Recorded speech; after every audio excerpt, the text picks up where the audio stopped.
En Corse, près de 4 logements sur 10 sont des résidences secondaires. Sur les 5 communes soumises à la loi SRU censée garantir une part minimale de logements sociaux en ville, une seule atteint son objectif. 8000 demandes de logements sociaux restent en souffrance sur toute l'île, 2000 rien qu'à Ajaccio. L'aménagement du territoire est une question centrale ici. Le fameux PADUC, le plan d'aménagement et de développement durable de la Corse, voté en 2015 pour fixer les règles du jeu, a passé près de 9 ans devant les tribunaux. Sa carte des espaces stratégiques agricoles, annulée 2 fois, n'est devenue définitive qu'en 2024. Les autorisations, elles, s'accumulent. La Corse a autorisé autour de 5000 logements par an entre 2015 et 2024, un rythme relatif au parc près de 2 fois supérieur au niveau national. Alors la question n'est plus de savoir s'il faut construire, mais comment ? Car une donnée change désormais toutes les règles, le réchauffement climatique. La Méditerranée est en première ligne. La mer réchauffe à un rythme 2 fois supérieur à la moyenne mondiale des océans. Le trait de côte recule, les sols s'assèchent, les épisodes extrêmes se multiplient. Il faut donc adapter l'habitat, repenser les matériaux, les formes et les lieux de construction. On a donc décidé d'inviter le grand architecte. Pour lui, les murs vieux de 300 ans contiennent plus de bon sens que les villas en agglo, les pieds dans l'eau. Bonjour Sébastien Celleri. Bonjour. Comment ça va ? Ça va bien, chaud, bien sûr. Chaudement, oui. Il est 10h15, on est déjà en sueur. Il n'y a pas de clim ici. On va commencer très simplement. Comment vous êtes venu à l'architecture ? C'était un rêve de gosse ou une réflexion qui a cheminé pendant des années et vous vous êtes dit, c'est comme ça que je veux impacter l'environnement dans lequel je vis ? Alors, à l'époque où moi j'ai commencé mes études et j'ai fait ce choix, on n'avait pas vraiment on va dire cette prédominance de la conviction, notamment cette conviction de changer le monde qui est vraiment présente dans les générations d'aujourd'hui. C'était plutôt un attrait pour la dimension entre guillemets artistique du métier, tout en se disant que c'était un compromis pour avoir justement un vrai métier. Voilà. Et qu'est-ce qui a déclenché ça chez vous alors ? Un lieu, un attrait esthétique ? C'était déjà le contexte dans lequel on vivait. Moi, j'ai grandi, je suis né à Ajaccio, dans un cadre qui est quand même relativement idyllique, y compris dans la jeunesse, avec un accès à la culture à l'époque qui était aussi relativement intéressant. Et je me rappelle d'une expo du musée Fesch sur Piranesi. Et donc là, je devais avoir 16 ou 17 ans. Et ces utopies, ces dessins de ruines fantasmées qui déclenchaient tout un imaginaire et qui m'avaient un petit peu marqué. Et il a changé cet Ajaccio de votre enfance en comparaison avec celui d'aujourd'hui ? Il a changé, la Corse change et le monde a changé dans la même dynamique à une vitesse que peut-être sur les 15-20 dernières années on n'avait pas vu venir. Donc bien évidemment, faisant partie du monde, on a suivi cette dynamique. Et cet attrait esthétique ajaccien, quand il s'est confronté à Chaillot, qu'est-ce qui s'est passé chez vous ? Bizarrement, j'ai pu y avoir un regard extérieur, notamment d'un enseignant qui avait révélé, lui, avec son regard ayant travaillé sur la ville, à quel point il y avait cette dimension de ville-jardin. Il prenait cet exemple du boulevard Fred Camarone, de ces quartiers-là où on a des orangers en ville, quelque chose d'assez rare. Et c'est vrai que cette présence de la végétation était toujours quelque chose dans le centre-ville qui a été assez extraordinaire, et on le voit, la perte que ça occasionne aujourd'hui avec la disparition des palmiers notamment, qui était vraiment une image de l'enfance. Et maintenant, je n'y habite plus, j'habite à Bastia, et quand je reviens et que je vois à chaque fois ces palmiers coupés, parce qu'ils n'ont pas supporté notre époque, visiblement, il nous manque quelque chose, et ça a coupé, on va dire, une part d'identité de ce paysage urbain. Qu'il y a toujours moyen de réadapter, parce que le palmier était une adaptation à l'époque, une invention même. Aujourd'hui, on a les moyens d'imaginer autre chose. Vous, Sébastien, vous êtes, comme on l'a dit, architecte, mais aussi conseiller national de l'Ordre des architectes. Qui on a en face de nous ? Qui nous parle et avec quelle casquette ? Quand je m'exprime sur l'architecture d'une manière générale, je m'exprime en tant qu'architecte et en tant qu'élu de l'institution de représentation de la profession exclusivement. Quand une chapelle s'écroule, tout le monde s'émeut. Quand une bergerie s'écroule, personne ne le sait. Pourtant, c'est elle qui garde la mémoire du lieu, bâtie avec la pierre d'à côté, orientée selon le vent, posée là où l'eau passe et où les bêtes montent. C'est quoi la différence entre les deux aux yeux de l'argent public ? À part la valeur patrimoniale, évidemment, d'une église. Alors, tout ça fait partie du même système. C'est un héritage c'est le témoin des diverses facettes d'une société telle qu'elle a existé, et par contre, telle qu'elle peut toujours, tel que ce témoignage peut toujours alimenter des solutions pour la société actuelle. Et la clé fondamentale est là. Alors, préserver un héritage culturel, c'est évidemment fondamental, mais aujourd'hui, se dire au XXIe siècle que cet héritage peut toujours peut toujours servir, en fait. Voilà, c'est-à-dire que sauver du patrimoine, c'est pas mettre sous cloche quelque chose qu'on muséifie. Ça, c'était une vision ancienne. Aujourd'hui, la dimension, on va dire, d'intérêt sociétal de la chose, mais y compris pas seulement immatériel, mais aussi sur les solutions physiques, on en parlera certainement un petit peu après, quel intérêt pour une technique traditionnelle dans le monde. C'est la relance qui arrive, là. Voilà. Et donc la bergerie, la Corse a vécu sur sa société agropastorale. C'est toute l'organisation du territoire est fait aussi sur le mouvement de ces bergers entre là où on vit l'été, où on vit l'hiver, sur le phénomène de la transhumance, cette idée de la mobilité sur un territoire. Et là où on habite, à quel moment de l'année, ça génère forcément des formes bâties, adaptées à ce contexte-là, qui est vraiment où la temporalité et la saisonnalité est fondamentale, autant que le contexte géographique, physique, climatique, et celui de la ressource.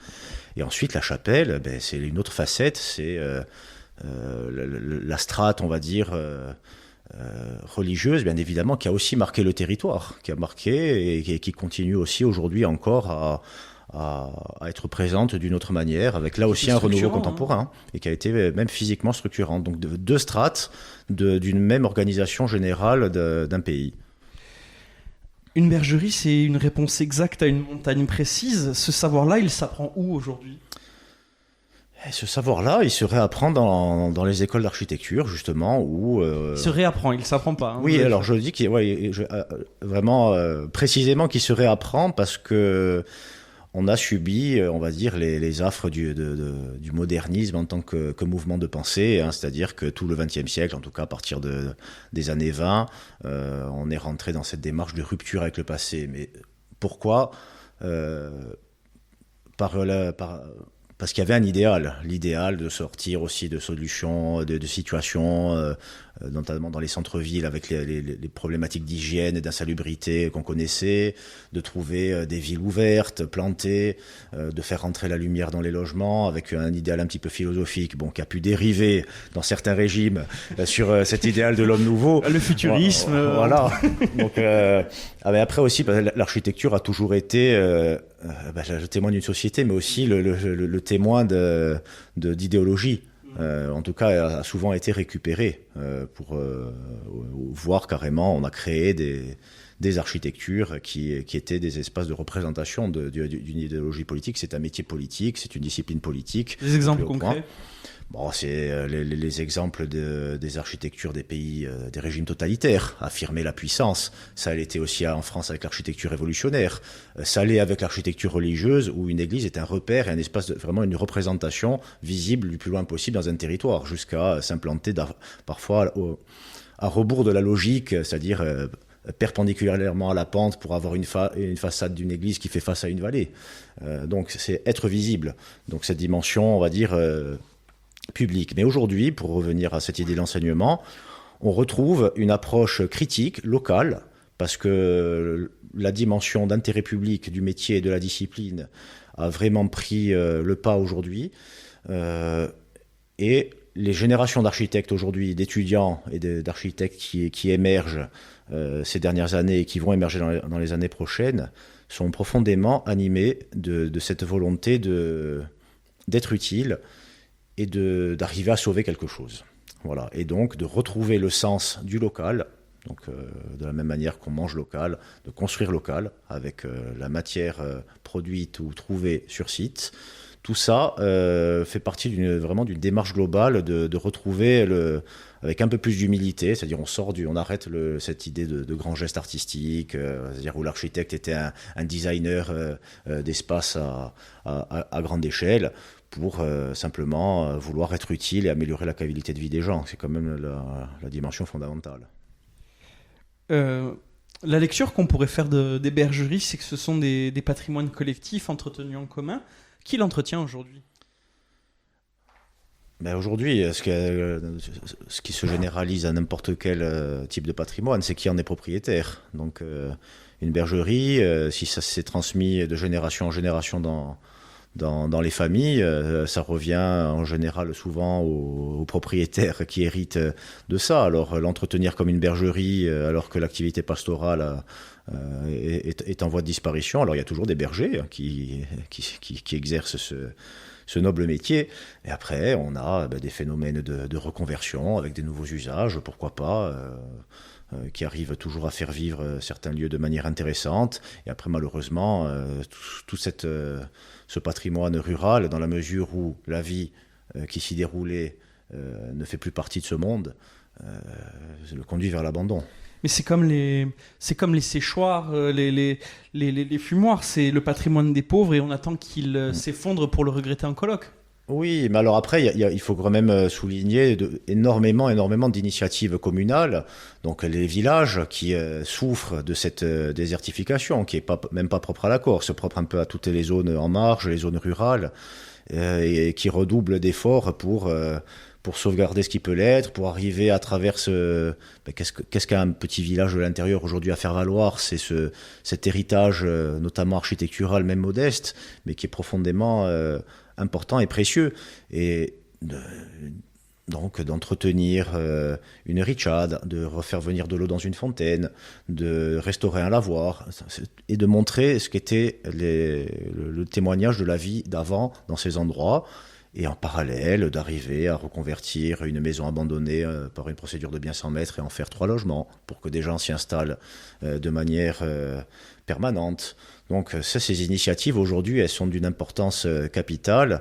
Il faut vraiment, quand même un peu souligner le volontarisme de beaucoup de petites communes qui n'ont que ça, mais c'est quand même énorme. J'allais y venir, vous avez... Que ça entre guillemets. Vous avez des exemples en tête ? À titre personnel, mon propre village, Pétrazérène, qui est dans cette dynamique-là. Alors, une famille du village, plutôt que de vendre plus offrant, a vendu à un prix plus bas la maison de famille à la commune, qui là en fait 3 ou 4 logements, a restauré le lavoir, a fait justement revenir de l'eau dans les fontaines, et a tout un travail aussi sur la toponymie, avec cette politique de donner des noms de rues, et notamment là récemment, c'était une belle initiative, parce que là aussi on est vraiment dans l'idée patrimoniale, de rendre hommage à un peintre du XVIIIe siècle, un peintre baroque né au village, dont on connaît une seule œuvre, c'est le chemin de croix de l'église de Speloncato. Et donc, les confrères de Speloncato, le maire de Speloncato sont venus.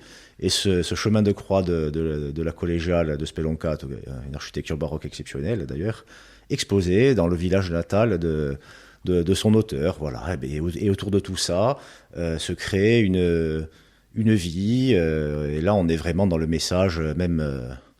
le message politique de l'encyclique du pape François, c'est-à-dire un petit geste fait à une échelle locale qui va améliorer même sur un petit temps donné le cadre de vie et nous fait sortir de l'indifférence du mondialisme et crée vraiment du lien.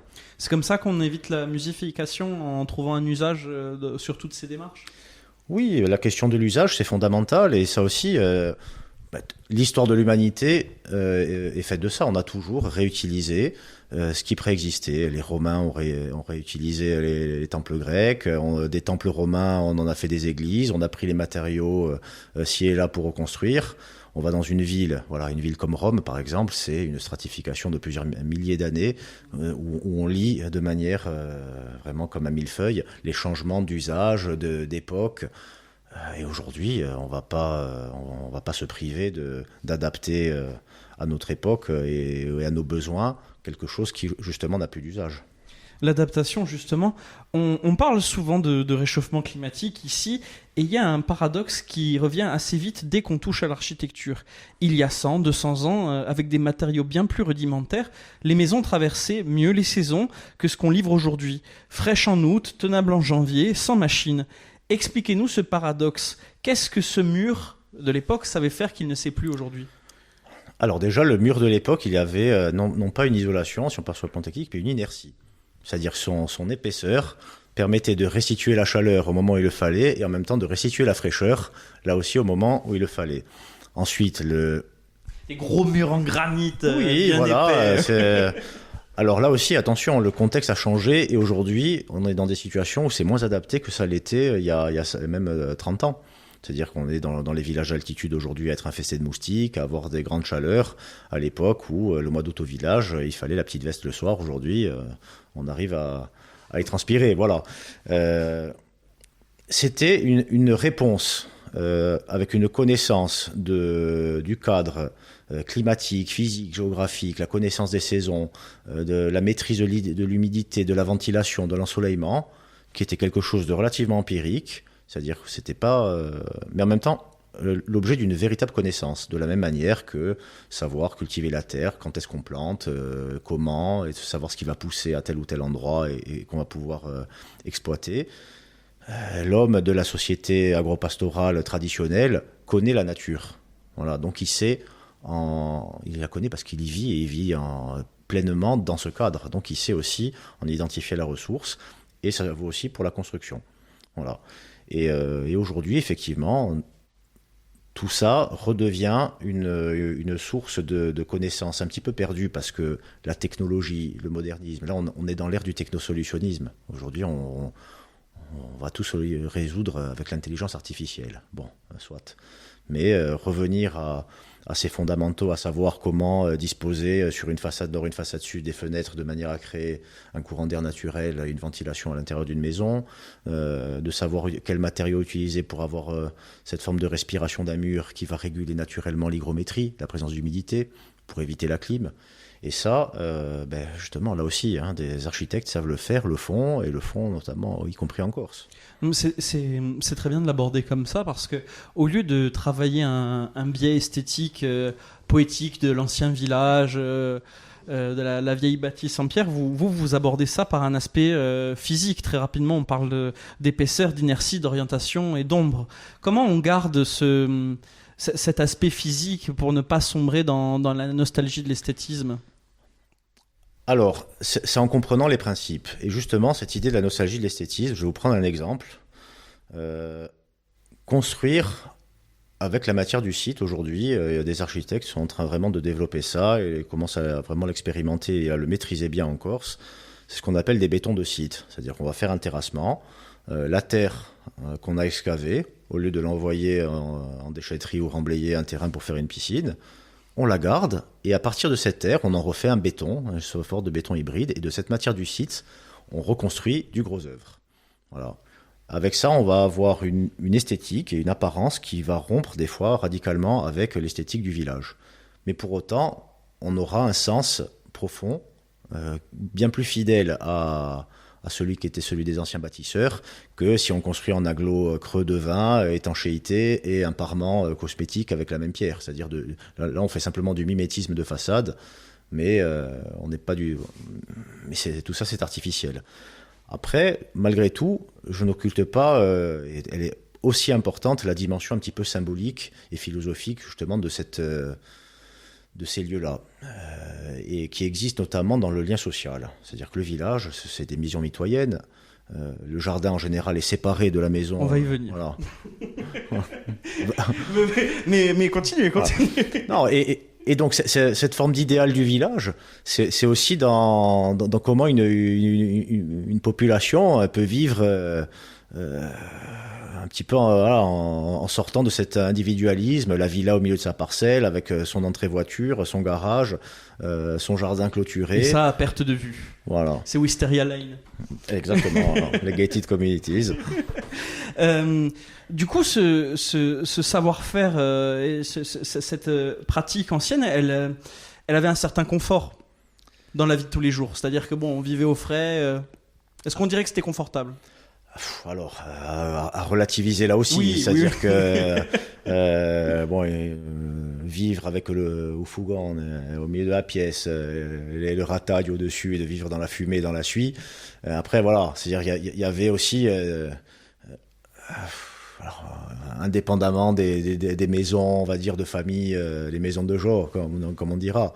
Mais l'habitat vraiment, comment dire, de, basique du village, c'est quand même un confort relativement rudimentaire.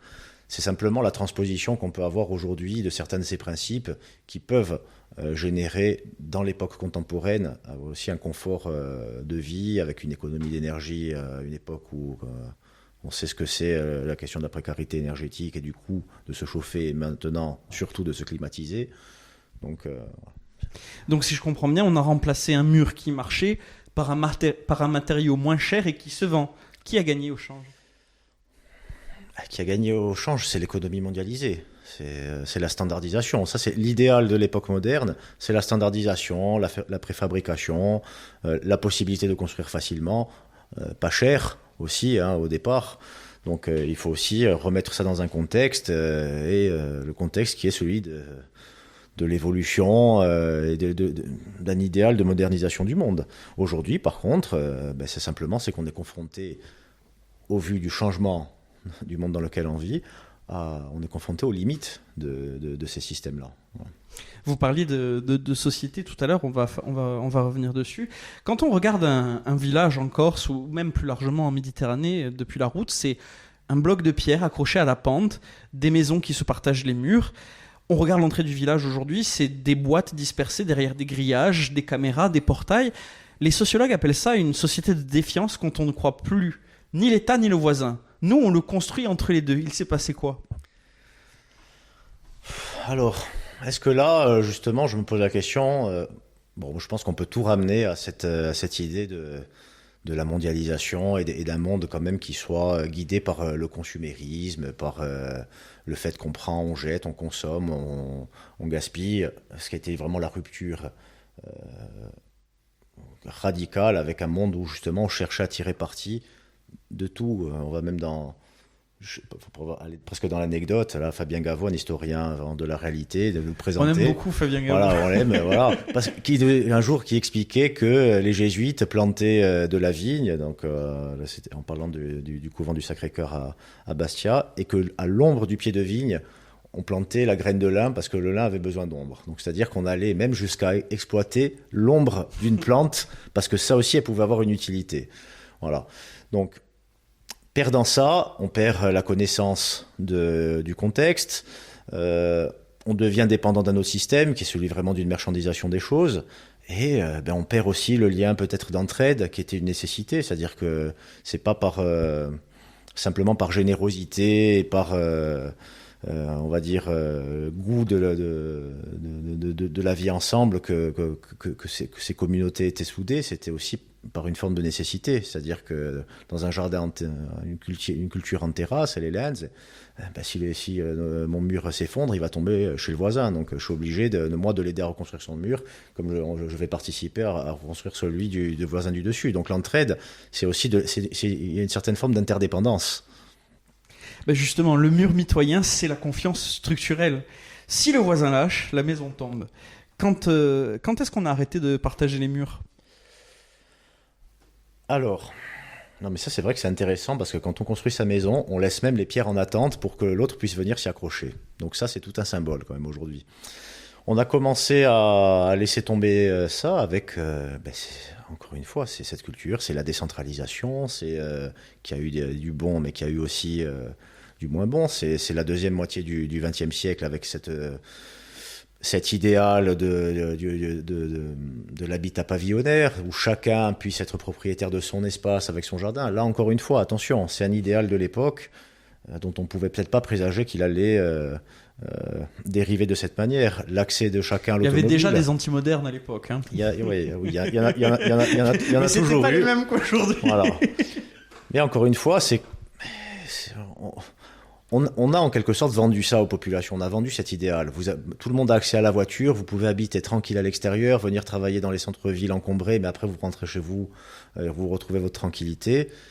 Et donc cet accès au confort individuel avec personne qui nous dérange, il faut aussi le voir de cette manière. Pour aller un peu contre notre propre romantisme, le village mitoyen fut aussi le territoire de la vendetta, des conflits d'usage et de partage. La mitoyenneté relevait de la nécessité économique et défensive autant que de la confiance. La question tient quand même. La forme obligée à vivre ensemble, y compris fâchée, c'est cette obligation qui a disparu. Oui, et encore, elle a disparu. On voit un peu si on fréquente ce milieu très particulier qui est celui de la copropriété, on voit que finalement, composer avec les décisions de l'autre, c'est quand même toujours d'actualité, notamment en ville, dans un immeuble, dans un logement collectif. Voilà, mais oui, c'est effectivement ce qu'on disait, qu'on ait cette notion d'interdépendance était aussi d'un côté forcée et contrainte. Donc, Et pour prendre tout ça à rebours, l'architecte aujourd'hui, il peut dessiner la confiance ou il constate la défiance? on peut dessiner la confiance, notamment en pensant des modèles un petit peu différents de ce qu'on a l'habitude de voir si on va vraiment sur la question du logement. Ça fait un petit moment, quand même, plusieurs années, voire décennies, que se conçoivent des modèles qu'on appelle participatifs. Alors ça, c'est un mot un petit peu valise qu'on emploie à Ça toutes veut les tout et sauces. rien dire. Mais dans ce cas-là, ça veut dire que une communauté se crée. Ça peut être une communauté d'amis ou simplement parce qu'il y a l'opportunité d'acquérir un terrain. Et les futurs habitants pensent un petit peu ensemble ce que va être leur future copropriété. Voilà, et ce qui permet d'intégrer des espaces communs, notamment, qui peut être du rangement, des espaces un petit peu plus utilitaires. Voire on a Puis même une activité agricole commune. des jardins, tout à fait, voilà. Ben là, forcément, à concevoir, c'est un petit peu plus compliqué qu'un plan un petit peu standardisé, simplement où l'unique contrainte, c'est la rentabilité au mètre carré et répondre aux normes. Donc, il y a peut-être une vraie plus-value qu'un architecte peut apporter. Il y a des endroits où ça s'est fait de manière un petit peu plus éprouvée. Ça reste quand même toujours Comme un des petit... kibbutz.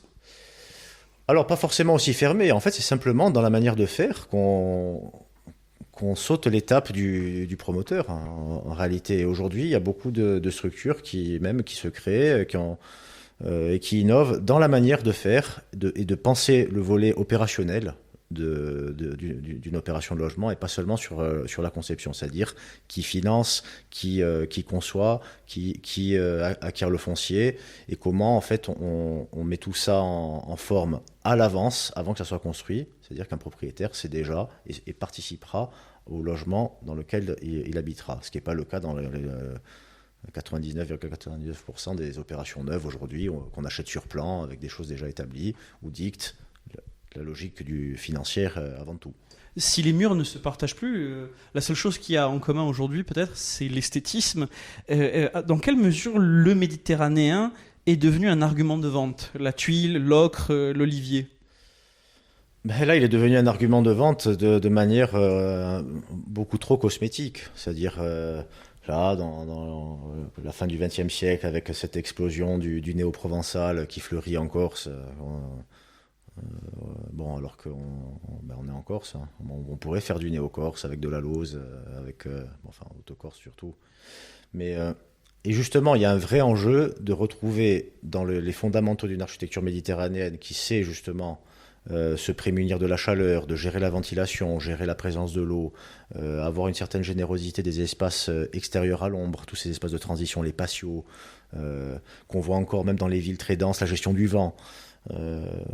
Là, pour le coup, il y a un vrai intérêt, encore une fois, sur lesquels, notamment des jeunes et moins jeunes, même agences d'architecture corse, ont fait un vrai fondement de leur réflexion, théorique et aussi pratique, à réintégrer ces fondamentaux d'une architecture méditerranéenne qui ne soient pas cosmétiques, mais sur des vrais principes qui vont améliorer la qualité de vie.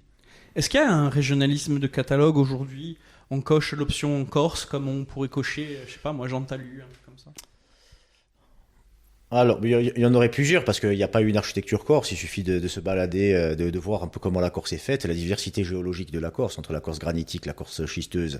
On a déjà on va dire des matérialités et des formes qui sont radicalement différentes, qu'on construise en granit, pierre très dure à tailler, qui va rester forcément conserver ce caractère un petit peu grossier et brut, qui donne même une puissance voilà, cette espèce de rudesse avec le schiste qu'on peut ne tailler qu'en petits moellons, qu'il faut forcément enduire, mais avec laquelle on peut quand même faire les toits. Donc il suffit de voir Ajaccio Bastia, d'avoir un village de Castaniche avec un village de l'Alta-Rocca. Voilà, donc on est vraiment... Après, selon ces régions-là, oui, on a des identités, c'est-à-dire un village de l'Alta-Rocca, on le reconnaît immédiatement, comme un village de Castaniche. À qui profite ce décor méditerranéen qui n'est pas opératif? À celui qui habite dedans ou à celui qui le vend? Je dirais d'un côté, alors les deux, mais pas de la même manière, parce que celui qui le vend, a un argument de vente. Pour celui qui l'habite, parce qu'il va chercher un petit peu cette forme d'idéal qui est relativement illusoire, parce que l'impression de vivre dans ce qu'on nous a fait passer pour un peu le rêve à avoir, encore une fois. Après, en mettant sa clim et en ayant sa voiture dans son garage et sa petite piscine, on vit avec notre confort. Après, il faut pas non plus dévaloriser les aspirations des gens à avoir leur confort, mais un confort tel qu'on nous a conduit à le penser comme ça. Voilà, à le penser et à nous donner les moyens de le réaliser de la manière le plus facile. C'est le confort le plus accessible, celui-là.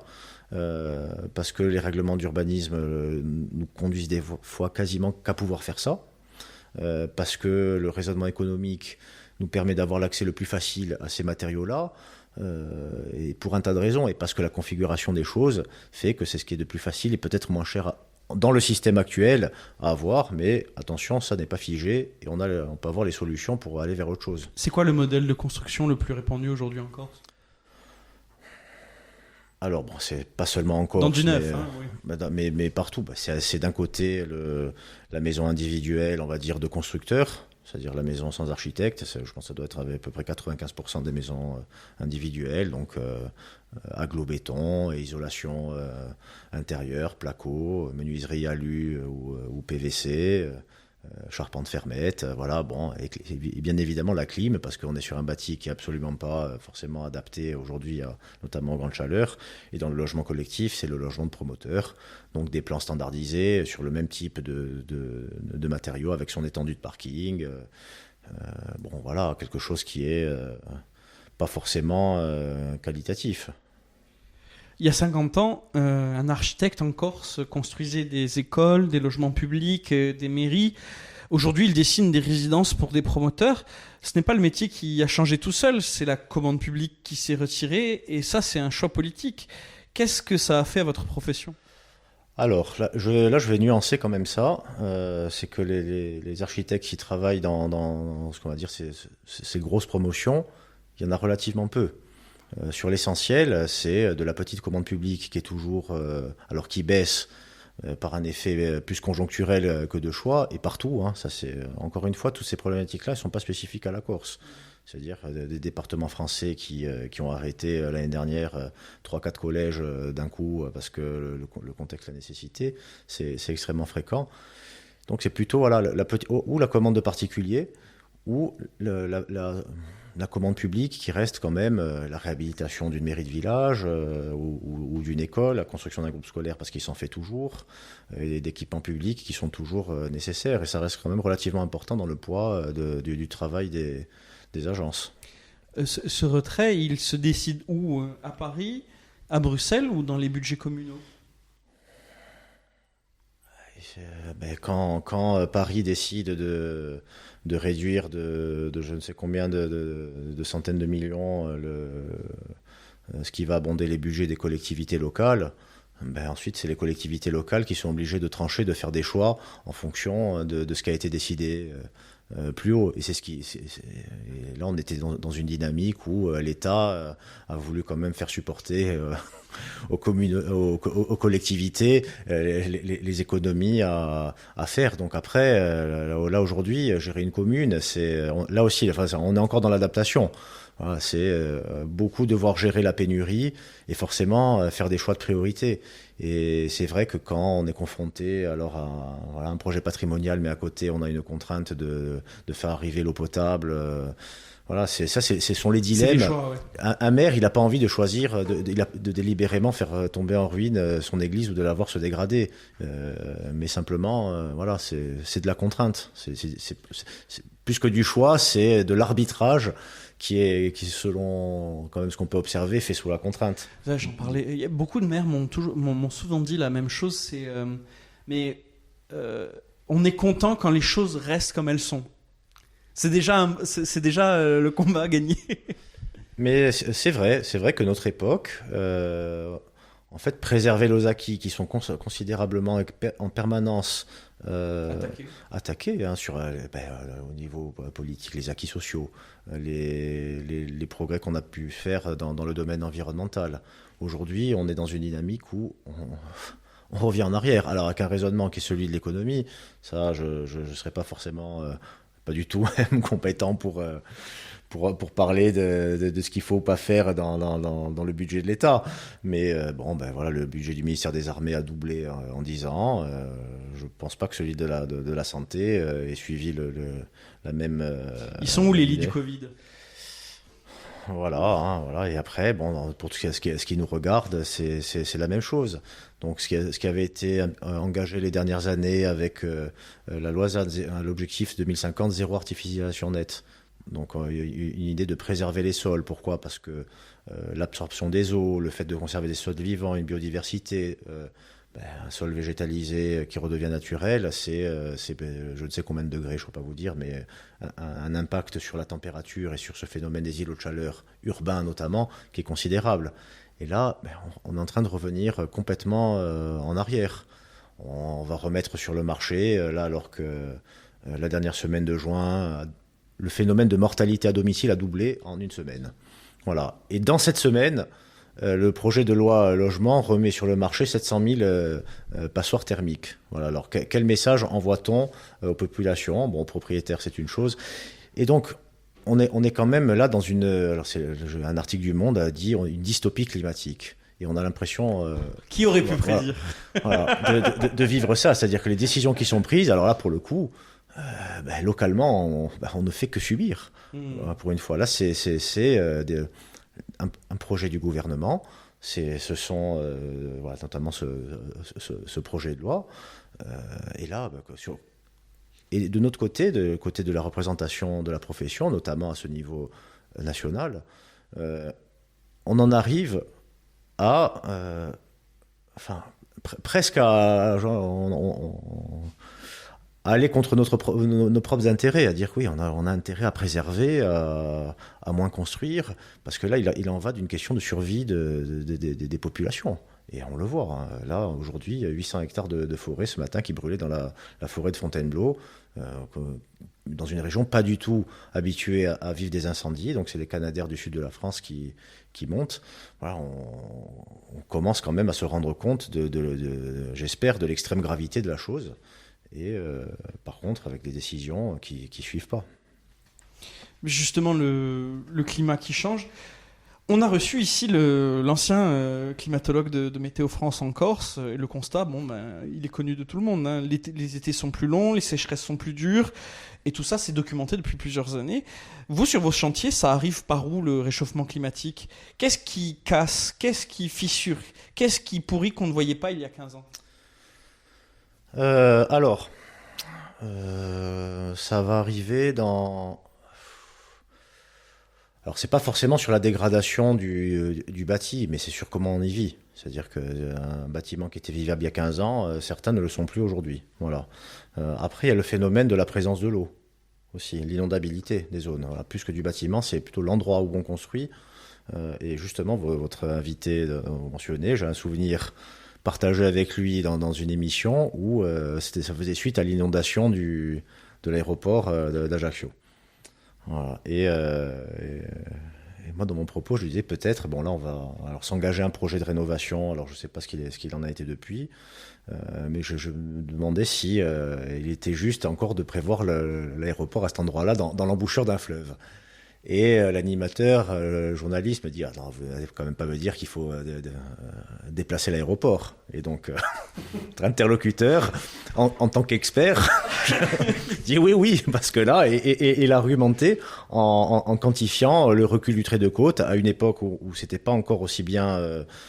on n'en parlait pas de manière aussi fréquente dans le débat public, hein, de ce phénomène du recul de trait de côte. Et il disait peut-être dans 30 ans ou dans 50 ans, cet aéroport sera sous l'eau. Voilà. Donc c'est un phénomène aujourd'hui. On est sur des régions de la façade atlantique, par exemple, on est déjà en train d'organiser des plans de retrait des populations qui sont déjà mis au point, c'est-à-dire de se reculer à l'intérieur des terres. Alors que dans Ça va arriver en Corse ? L'érosion du littoral, elle est déjà relativement visible sur la côte orientale, notamment. Certaines communes héritent aussi de situations d'urbanisation du littoral. On prend la commune de San Nicolao, par exemple,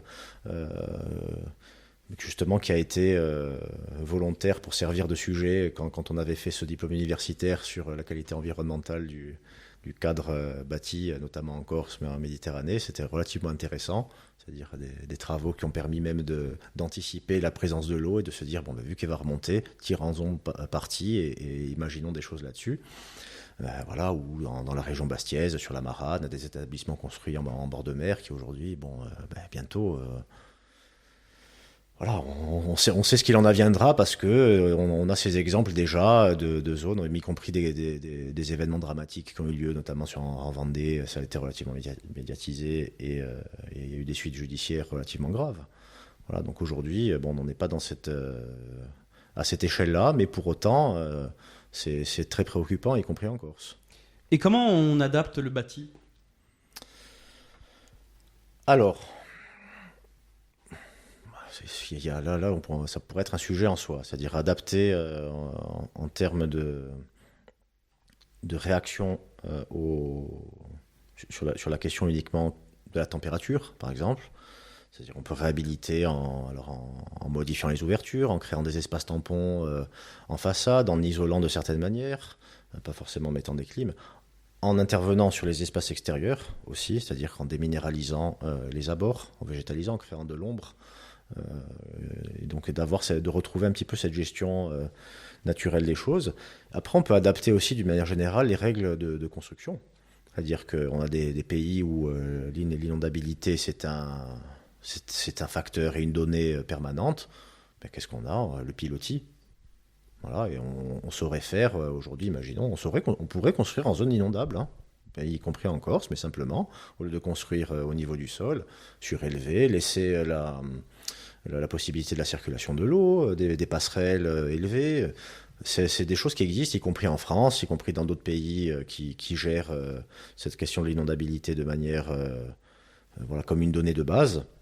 Donc on sait adapter les manières de faire, donc ça veut dire adapter les règlements d'urbanisme, adapter les documents aussi de prévention des risques, et en fait intégrer cette culture du risque, précisément, dans les politiques d'aménagement, donc dans les règlements et ensuite dans le processus, dans l'automatisme de la conception, on va dire. C'est-à-dire qu'aujourd'hui, on n'a pas cet automatisme, mais il va falloir, comme dans les zones sismiques, on sait... J'avais parlé du Japon, mais voilà. Mais oui, parce que selon les endroits, et chez nous, le risque, c'est le risque de la chaleur, le risque de l'incendie et le risque de l'inondation. Voilà, dans d'autres endroits du monde, y compris proches, hein, même en Italie, dans le sud de la France, on a ce paramètre sismique qu'on ne connaît pas en Corse. Mais c'est vraiment ce qu'on appelle la culture du risque. On sait que ça existe, on en est parfaitement conscient et on l'anticipe. Et c'est le défaut d'anticipation aujourd'hui qui est un véritable danger. Il n'y a pas de catastrophe naturelle, juste des défauts d'aménagement.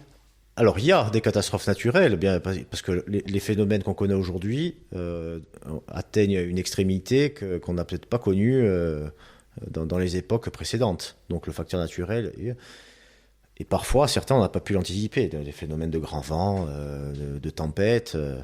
Par contre, voilà, on a aussi des catastrophes, évidemment, dont les effets sont accentués par des choix dont on sait depuis maintenant des années ou des décennies qui sont plus du tout adaptés. Notamment ce choix de l'artificialisation, qui fait que si on artificialise un terrain... l'eau, au lieu d'être drainée par le sol, va couler. Et c'est ceux qui sont en contrebas qui vont, entre guillemets, tout recevoir. Voilà, donc ça, c'est des choses aujourd'hui qu'on peut anticiper. Il y a urgence d'aménager le bâti aujourd'hui en Corse? Il y a urgence. Encore une fois, voilà, en Corse, comme partout, il y a une urgence qui est absolument vitale. On le voit. Là aujourd'hui, c'est la chaleur. Cet hiver, ça sera les inondations. En fait, cette adaptation, c'est un vrai changement de paradigme qu'il faut opérer. Et donc, ça se fait pas du jour au lendemain. Et ça peut pas se faire en Corse, encore une fois, si au niveau gouvernemental, au niveau de l'Assemblée nationale, on continue à opérer de tels mauvais choix ou non-choix. Voilà, justement. Les solutions existent. Entre les deux, il y a l'administration et l'argent qui ne vient pas. Un maire veut rénover thermiquement son école. Périmètre protégé, l'architecte des bâtiments de France dit non. La façade est sauvée, les gamins ont chaud. Et quand le maire trouve un compromis, il n'a plus l'argent. Le Sénat vient de chiffrer à 5,5 milliards ce que l'État doit aux collectivités en compensation non versée. Racontez-nous cet étau. Vous le vivez sur chaque dossier, vous ?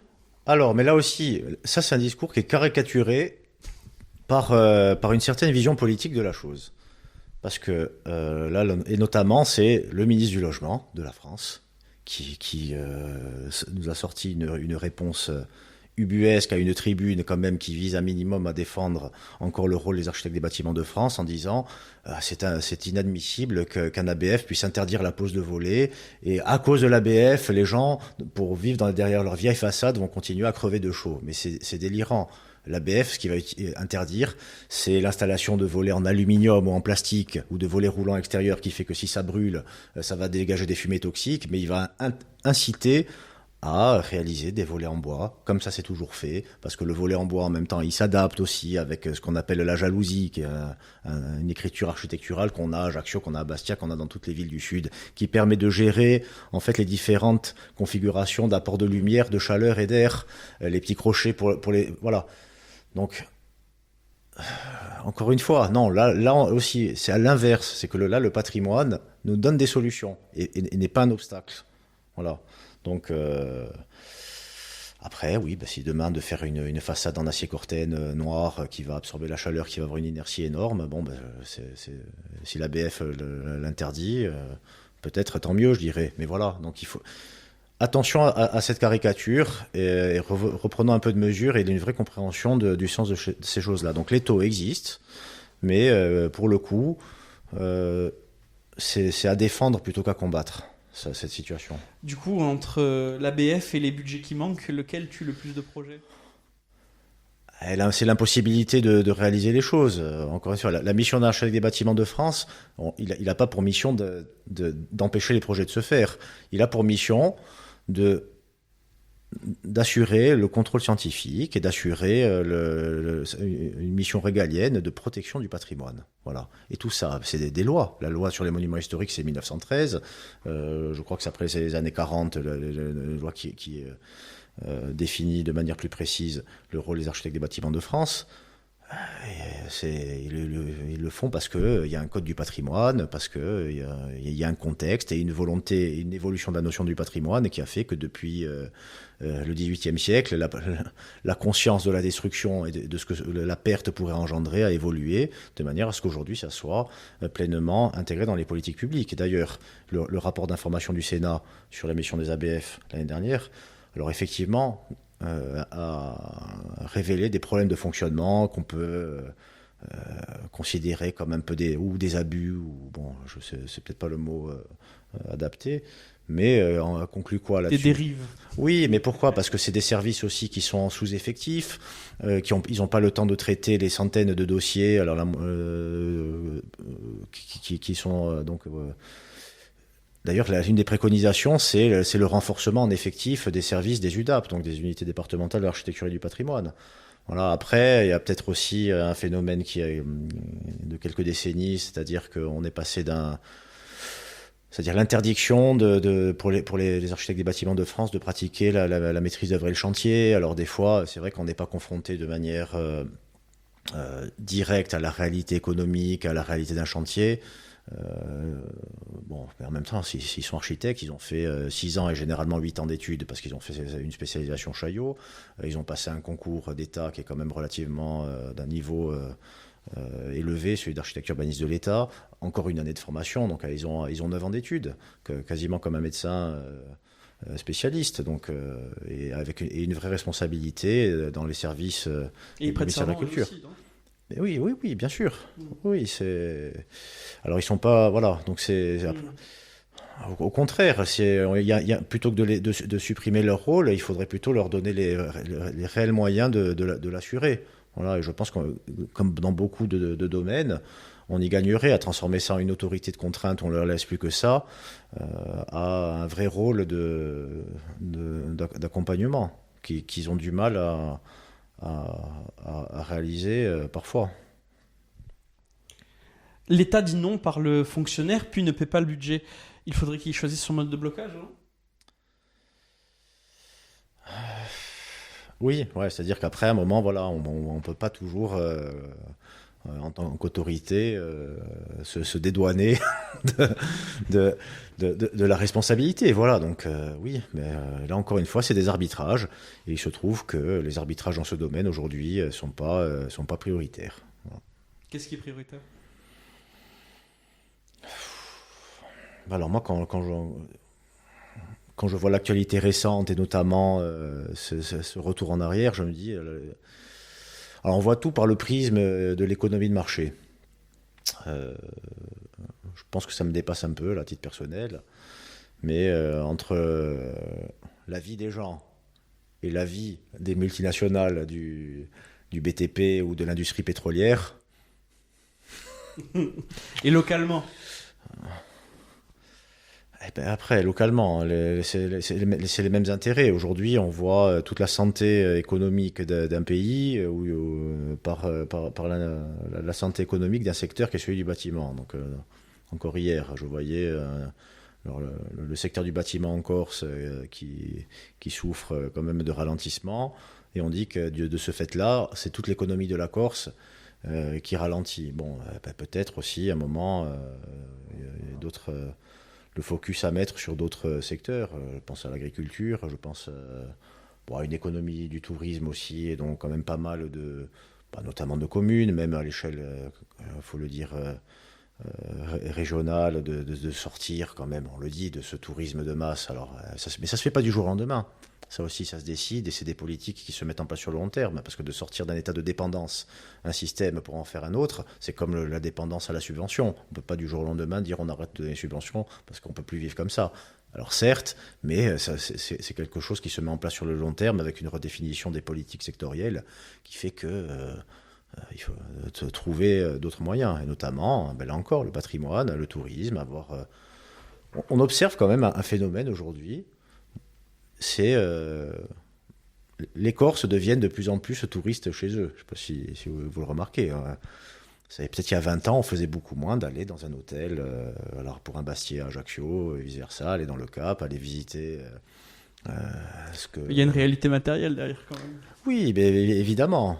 Mais bon, il y a ça aussi, se dire un moment...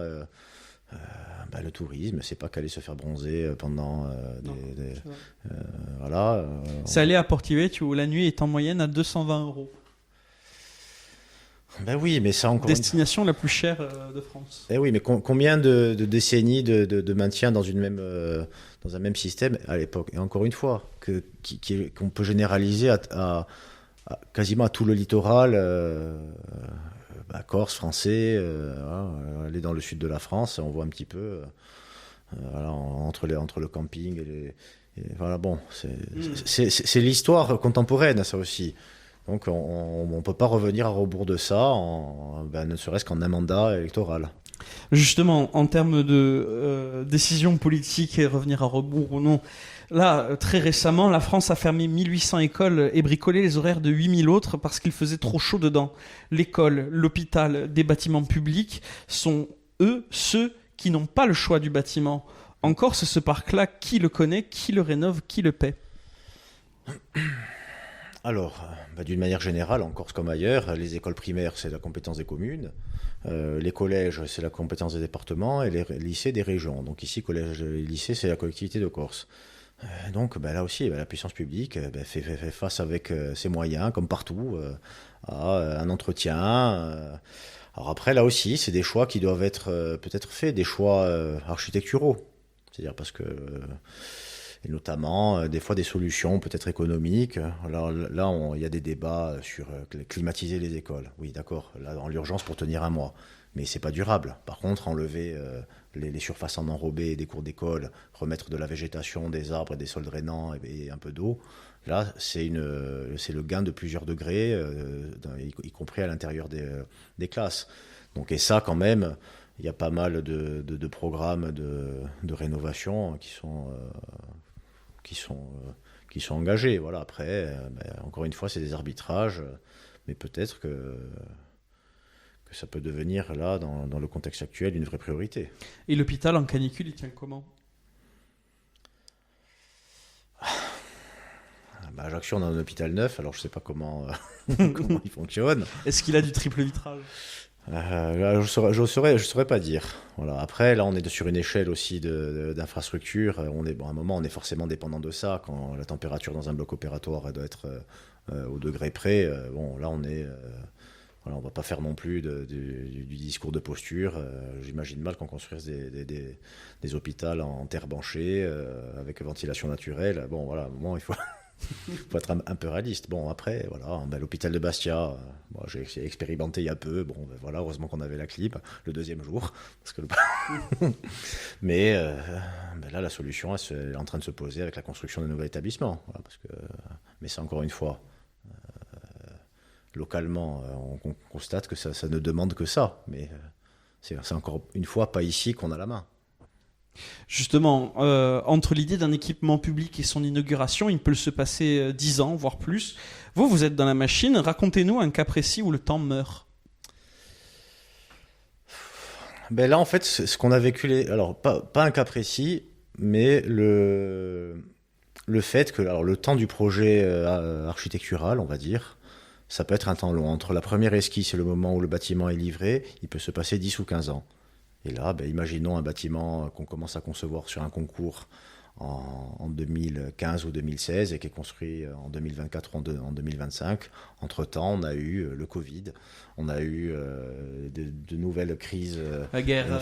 On a des guerres avec des impacts au niveau mondial. Donc à l'époque, un bâtiment construit en structure métallique parce que le contexte économique était favorable. Entre le concours gagné et l'appel d'offres du chantier en 2021, admettons, ça a doublé. Voilà, c'est des cas, malheureusement...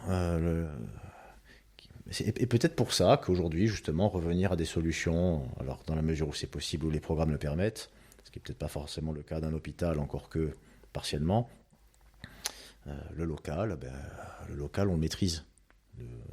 Contrairement à ce qui va être dépendant du passage du détroit d'Ormuz. Voilà. C'est quoi le frein pour tout ce temps long? C'est l'inertie administrative, c'est la norme, c'est l'argent, la volonté? C'est on va dire, c'est un petit peu tout ça à divers degrés. C'est-à-dire que construire dans l'urgence, en fait, un équipement, voilà, on a des délais incompressibles à un moment. C'est-à-dire que l'administratif, on va être sur des autorisations d'urbanisme. Il faut un délai d'instruction parce que les effectifs des services sont ce qu'ils sont et donc il faut du temps pour instruire un dossier de permis de construire. Il y a le temps de réaliser les études, donc les études de projet, ça prend des mois. Lancer un appel d'offres de travaux parce qu'on a là des règles de concurrence, donc de la concurrence économique où chaque acteur économique peut se positionner. Donc ça c'est des délais incompressibles qui font que... Alors parfois aussi, attention à cette idée de simplification par laquelle on voudrait tout concentrer, faire sauter les verrous, notamment administratifs, pour simplifier. Faire sauter un verrou administratif, faire sauter la barrière de l'autorisation, ça conduit un petit peu plus, c'est certes à faire plus vite, mais peut-être à faire un peu plus n'importe quoi. Donc après, c'est un petit peu tout ça qui fait qu'une opération de bâtiment, notamment importante, ça a un temps incompressible. Voilà. Vous parliez de verrou, on va parler d'un verrou qu'on connaît bien en Corse. En 2015, l'Assemblée de Corse a voté le PADUC, le plan d'aménagement et de développement durable. C'est le document qui s'impose en principe à tous les plans locaux d'urbanisme de l'île. Il dit où on peut construire, ce qui reste agricole, ce qui est protégé, notamment les espaces stratégiques agricoles, ces terres réservées à l'agriculture que les communes ne peuvent pas ouvrir à l'urbanisation. Le PADUC devait être l'arme de la Corse contre la spéculation. 10 ans après, vous qui travaillez avec tous les jours, dites-nous ce qui a vraiment changé, ce qui l'a changé et ce qu'il n'a jamais pu toucher. Alors moi pour le coup je travaille pas du tout avec tous les jours parce que je interviens que sur des bâtiments qui sont déjà construits. Voilà, après là je dirais que je reste quand même astreint à une réserve sur ce qui peut relever des politiques publiques de la Corse, mais simplement l'intention, comment contredire cette intention de dire qu'on va essayer de construire un avenir sur un potentiel agricole, donc forcément en tentant de le sanctuariser, mais bon, il faut voir aussi tous les obstacles que cette démarche a rencontrés. Et est-ce que c'est l'échec, mais bon, l'empêchement de réussite de ça ne réside pas justement, franchement, dans tous les bâtons qu'il y a eu dans les roues pour empêcher qu'un tel document devienne applicable. Et c'est toujours le problème, d'ailleurs, là encore une fois, généraliser, un PLU va toujours être attaqué. Et en général, pourquoi il va être attaqué ? Il va être attaqué parce qu'il va venir contrevenir à certains intérêts privés. Donc à un moment aussi, c'est un choix politique, encore une fois à tous les niveaux de décision, de peser quand est-ce que l'intérêt général, l'intérêt public, va devoir peut-être sacrifier quelques intérêts privés. Donc après, on n'est pas dans le débat philosophique, est-ce que l'intérêt général égale somme des intérêts privés, mais... Voilà, et encore une fois, aujourd'hui, depuis 2015, on a changé 2 fois ou 3 fois de monde.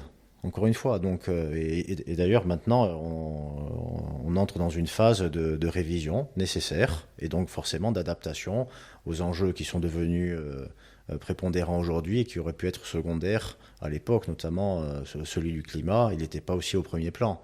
Alors qu'aujourd'hui, il y a une politique...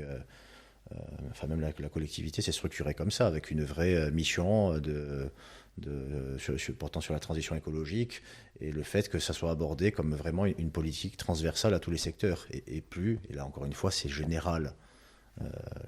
Cette question de la transition environnementale, c'est pas une politique sectorielle, ça traverse absolument tous les secteurs des politiques publiques, y compris la passation d'un marché de travaux avec sa clause environnementale. Il est contourné aujourd'hui le PADUC ?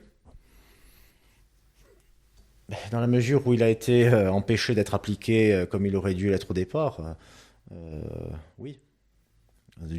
Pas contourné, mais il n'y a pas eu la possibilité d'en appliquer tous ses effets. Et donc, quand on n'applique que partiellement un outil, forcément, ça laisse des failles ouvertes. On nous a laissé dessiner le plan, Paris a gardé le crayon du budget et le foncier de l'État. C'est de l'aménagement ou du coloriage ? Alors ça aussi, mais ça c'est dû à l'ADN même d'un État centralisé comme la France. C'est-à-dire qu'un transfert de compétences, pour qu'il soit efficace, il faut qu'il soit total. On ne peut pas garder, par exemple, transférer une compétence donnée, la charge du financement à l'échelle régionale ou locale, et en même temps garder l'autorité. Ouais, donc c'est-à-dire, ok, c'est toi qui vas payer, mais c'est quand même moi qui décide ce que toi tu vas payer. Donc il y a même peut-être une forme d'inéquité quand même dans la répartition de la compétence. Voilà. Bon, le PADUC s'occupe de la terre, il y a un autre problème, c'est la mer. La mer monte et le trait de côte recule, on en parlait tout à l'heure, c'est mesuré, pas discuté. Or, presque la moitié de ce qu'on a construit entre l'après-guerre et 86 est posé dans les 500 mètres du rivage. Ces quartiers, dans 30 ans, on les protège avec des digues ou on commence à dire aux gens qu'il faudra reculer ? Alors, on l'a abordé tout à l'heure. Il y a certaines régions où on n'a plus le choix que de préparer des plans de retrait. C'est-à-dire se dire qu'on va restituer le littoral à l'état d'avant la construction. Mais ça, voilà, c'est monumental et même psychologiquement à accepter, se dire qu'on va abandonner toutes des zones construites On n'est pas dans cette culture-là encore, hein, mais ce sont peut-être des phénomènes qui vont s'aggraver avec même à l'échelle de populations entières d'autres pays, et ce dont on commence à parler sur la notion du réfugié climatique, donc de fuir des zones où on ne pourra plus ne serait-ce qu'avoir de l'eau potable, et qu'il fera trop chaud pour pouvoir y survivre. Aujourd'hui, à une moindre mesure, il faut se préparer à des situations comme ça. Voilà. Et c'est déjà le cas dans des régions qui sont touchées avant nous. Et en Corse précisément? Alors en Corse précisément, sur vraiment les zones qui sont construites pied dans l'eau, alors je pense certains secteurs de la côte orientale où ça commence vraiment à se voir. Et à un moment, les digues, ça trouve sa limite. Voilà. Après, c'est du cas particulier, mais là, voilà, la notion de renaturation du littoral. C'est quelque chose aujourd'hui qui est admis, qui est maîtrisé, et sur lequel des politiques publiques, alors bien évidemment, ça implique après des choix, certainement de compensation sur d'autres zones. Donc, encore une fois, des arbitrages à faire, des études, et la vraie définition d'une politique de renaturation, avec assumer cette idée de plan de retrait, qui est encore une fois quelque chose de pas forcément facile à concevoir pour nous, quoi. Il y a un chiffre qui résume ces 40 dernières années. La Corse a battu le record de France de construction entre 1999 et 2011, plus de 25% de parcs, et pendant ce temps, près de 3 logements sur 10 sont devenus des résidences secondaires. La loi impose pourtant, depuis 2000, un quota de logements sociaux aux grandes communes. En Corse, une poignée de communes y est soumise, 4 il me semble, une seule est dans les clous. Sébastien, à Ajaccio, il y a 2600 familles qui attendent un logement. On a construit comme jamais et les gens d'ici ne se logent pas. Expliquez-nous comment on réussit cette performance. C'est-à-dire le fait d'être en retard, ou comment on arrive à compenser le retard? Non, qu'il y ait un certain nombre de constructions effectuées et pourtant on n'arrive pas à loger tout le monde. Déjà, on a quand même un phénomène de croissance démographique qui est assez hors du commun, on dira. Donc ça, c'est quand même un facteur sur le besoin de logement, c'est-à-dire que une telle croissance démographique alors que la Corse a un solde naturel négatif, donc plus de décès que de naissances, c'est-à-dire que si on n'avait pas les apports extérieurs, on perdrait la population. Donc là aussi, il faut voir à quel besoin de logement on répond. Ensuite, là aussi, c'est un phénomène qui se résout pas, encore une fois, en un mandat ou deux. C'est des vraies politiques. Et c'est vrai qu'aujourd'hui, on se repose énormément sur l'opérateur privé pour combler ce manque de... C'est 2000, SRU, quand même. C'est plusieurs mandats. Oui, mais voilà, encore une fois, regarde, alors là, je crois qu'on a la 53e vague de chaleur extrême depuis, je sais peu de temps. La 3e depuis un mois, avec 2000 morts, là, rien qu'au au mois de juin. Là, ça se répète tous les ans. Pour autant, on est dans on a un retard dans la prise de décision et de réaction parce que l'inertie de la machine est telle, et les choix aussi. Là aussi, le logement... C'est de l'inertie ou c'est de l'idéologie? Je pense plus qu'on soit dans l'idéologie de se dire qu'un maire dise je veux pas une ville de HLM. Ça c'était les années 90, il y avait cette espèce de discours que les villes communistes elles sont à jour et en gros les villes de droite non. Bon. Et pourtant Bastia est à jour et Ajaccio non. Oui, mais bon, est-ce que le phénomène d'augmentation de la population il y a 30 ans à Ajaccio et aujourd'hui était le même? Non. Donc et pour autant après on se retrouve à devoir encore une fois gérer la pénurie, mais ça c'est l'époque qui veut ça. Et aujourd'hui, sur le logement social, qui est le principal pourvoyeur de logement social, c'est le promoteur privé qui, dans ses opérations, réservera un certain pourcentage d'opérations des fois très conséquentes et très importantes en nombre à du logement social et venir abonder ça. Alors là aussi, une mairie n'est pas le seul acteur dans cette politique-là. On a des opérateurs, aussi des bailleurs sociaux, qui ont tendance de plus en plus à devenir des gestionnaires de parcs que vraiment des constructeurs, même s'il y en a eu sur les années récentes. Et on a les opérateurs publics aussi, mais les opérateurs publics qui sont tributaires des moyens qu'on leur donne. Et là aussi, avec un parc qui est dans un tel état et qui demande un tel interventionnisme en matière de gestion et ne serait-ce que de rénovation, que là aussi les choix se posent. Et pourquoi ? Parce que justement c'est un parc dont on hérite, un parc immobilier d'années où on ne prévoyait pas la durabilité, les années 60, 70, 80, du préfabriqué, des murs de 15 cm, des passoires thermiques qui deviennent aussi des bouilloires thermiques aujourd'hui. Voilà, c'est-à-dire qu'on détruit maintenant aujourd'hui, pas qu'en Corse, mais partout. L'ANRU, c'était ça, l'Agence nationale du renouvellement urbain, détruire pour reconstruire autre chose avec de nouvelles typologies. Mais on a détruit des dizaines et des dizaines de milliers de logements qui avaient 20, 30 ans, qui étaient déjà obsolètes. Aujourd'hui, l'effort qu'on met sur la réhabilitation est un peu différent. Voilà, c'est même devenu réellement une priorité. Donc aussi, voyons ça, pas forcément la construction neuve, mais le logement, ça peut être du logement social, un édifice reconverti. Vous employez souvent le mot bon sens. Pendant 40 ans, le bon sens qui gagnait les réunions, c'était celui du profit. Le promoteur construisait vite, le bailleur livrait pas cher, l'architecte signait. Le vôtre aujourd'hui, le bon sens, c'est construire avec le climat et le lieu. Il a perdu pendant tout ce temps. Pourquoi il perdait et il dérange qui aujourd'hui ? Oui, moi quand je dis ça, alors c'est vrai que là aussi c'est un mot valise un peu, mais c'est ce qui permet de se faire comprendre. Ou sensu paisano, c'est-à-dire de construire avec, en gros, avec ce qu'on a, et pas par le principe de dire qu'on fait avec ce qu'on a, mais parce que avec ce qu'on a sur place, et avec une connaissance du territoire sur lequel on est, on apporte une réponse adaptée sur mesure à ce contexte. Voilà, c'est-à-dire que un logement type qu'on va faire ici et qu'on va faire à 1000 km plus au nord, il répondra pas aux mêmes contraintes, il n'aura pas les mêmes obligations, il va pas gérer la température de la même manière, il va pas s'implanter sur son terrain de la même manière. Et c'est ça en fait simplement, c'est donner la réponse adaptée à un site, et c'est l'essence du projet architectural, ça justement, c'est de concevoir et de déduire même la réponse la plus adaptée à la réalité globale d'un site, dans toutes ses dimensions, y compris même immatérielles. Qu'est-ce que vous pensez aujourd'hui d'un bailleur social qui livre du parpaing climatisé en périphérie en 2026 ? Je pense que c'est la solution à l'instant T, mais c'est absolument pas une solution durable dans le temps.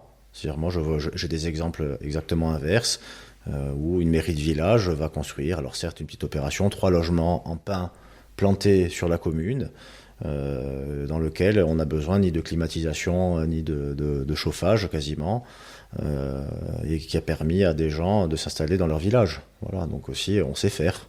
Voilà, on sait construire du logement. Des architectes comme Gilles Perrodin, qu'on a toujours pris pour des fous et d'autres aujourd'hui qu'on se rend compte à quel point ils ont raison, qui arrivent à construire dans le sud-ouest, par exemple, ou ailleurs, des logements sociaux en pierre de taille et menuiserie bois. Après, parce qu'ils ont aussi localement les carrières qui le permettent, et encore quand même on sort de l'approvisionnement local en matière de pierre, mais bon, là aussi l'insularité fait le fait qu'on n'ait plus la possibilité d'extraire nos propres matériaux sur place. Voilà, donc quand je dis du pierre de taille, c'est ces grandes carrières de calcaire, une pierre très facile à scier en gros blocs. On fait quasiment du Lego géant avec ça. Donc c'est facile à mettre en œuvre, on a la ressource sur place. Nous, celle-là, on l'a plus parce que les carrières ont fermé, parce que les filières aujourd'hui sont inexistantes, et parce qu'on a un phénomène qui est l'insularité. Dans le sud-ouest de la France, on fait venir la pierre d'Espagne, c'est très facile. Ici, comment on fait ? Donc on a aussi ce... Il ne faut pas oublier ça, on est une île. Donc ce modèle, votre bon sens, comment il gagne demain ? C'est la norme, c'est l'argent public ou c'est le rapport de force qui va l'amener ? C'est forcément des choix d'arbitrage politique, là encore. Mais encore une fois, si l'initiative ne vient pas de la strate de compétences la plus élevée, comment peut-elle découler de manière généralisée partout dans les strates inférieures? C'est-à-dire qu'une commune peut avoir une intention. Là, cet exemple que je citais, Christinach, parce qu'il faut quand même nommer cette initiative communale, c'est un choix d'un maire de construire plus cher. Alors certes, une petite opération, mais quand on rapporte ça au budget annuel d'une commune, c'est important. mais qui bénéficient d'autres financements, collectivités. Voilà, c'est-à-dire qu'on a les moyens de le faire. Enfin, on a les moyens, c'est facile de dire ça, mais si on n'a pas un cadre qui nous permet, un cadre incitatif peut-être, contraignant d'un côté, incitatif de l'autre, contraignant sur ce qu'il ne faut plus faire et incitatif sur les nouveaux modèles à développer.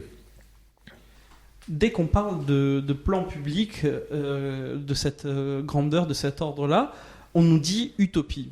On va bien regarder ce mot. 40 ans de défiscalisation qui devait loger tout le monde. Personne n'a appelé ça une utopie, on appelait ça du réalisme. Alors faisons un peu le tour de ce qui existe vraiment. Bologne, les années 70, restaure son centre ancien pour y garder des habitants pauvres.